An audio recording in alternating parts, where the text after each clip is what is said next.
My name's Megan Rowland. I live and work in Strathbora in Sutherland on the north coast of Scotland. I am a land manager, crofter and deer stalker. So for the last 5 to 6 years I've worked on an estate in the area. The estate is managed under the umbrella of a habitat management plan. The habitat management plan aims to encapsulate a whole range of land use interests: deer management, bracken control, crofting, woodland regeneration, productive forestry, and taking quite a holistic view as to how we can manage the land. So this little area is a bit of a hidden gem. What we're looking at just now is some of the new regenerated woodland that we've got. What is quite nice about it is that they are just quite free growing. They've not been planted, they've just grown where they want to, how they want to. As someone who's looking after a more natural woodland, that's kind of how it should be. At one point this whole area would have looked like that heather behind me, you know, that would have been the norm. As it is, that management styles have changed, and these trees that are behind me now, the big birches, they'll be the parents of these little trees. Deer management is something you have to consider regardless of the size, age, scale or use of your woodland. What we need to look at is the impact of the deer. On a new woodland, the impacts you're most likely to see are browsing, nipping at the tops of very young trees. You will see thrashing, where they are either rubbing off their velvet, off their antlers for males, or scent marking. So here we've got an example of some pretty classical deer damage. What we're looking at is a young pine tree that has had the bark stripped off it almost entirely by, in this instance I would guess, probably a territorial roebuck. Their antlers grow each year. They're covered in velvet, it's like a soft skin, and what they'll be doing is using trees like this and scent marking on them and rubbing off the velvet while they're at it.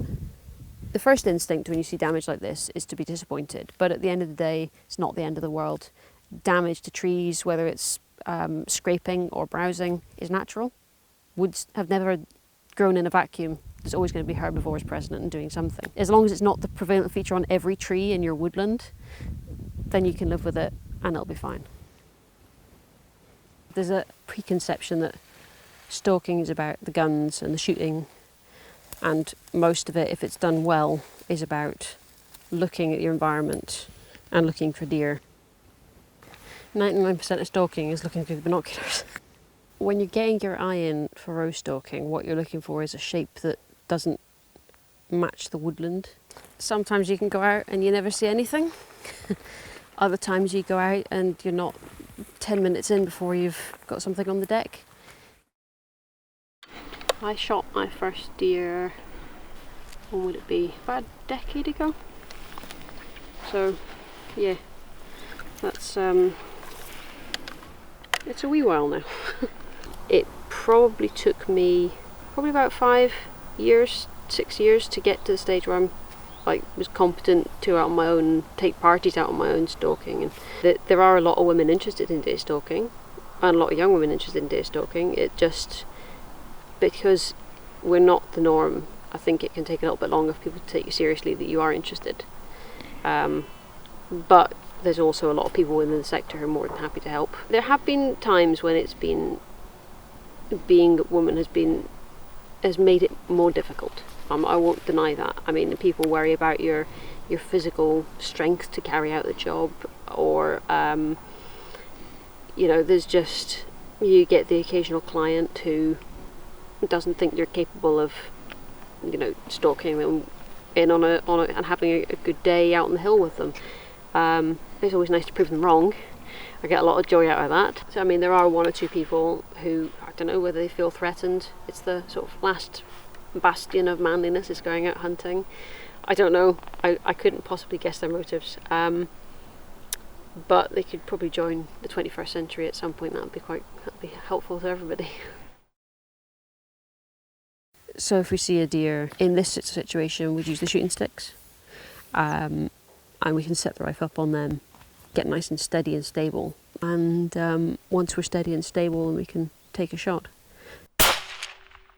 When we've got a deer shot, and a number of them I'll take home and butcher for personal consumption, and then the rest of them will go then to a game dealer, and they'll then break them up and can sell them locally or further afield as suits. I mean, venison at the end of the day is the ultimate sustainable meat.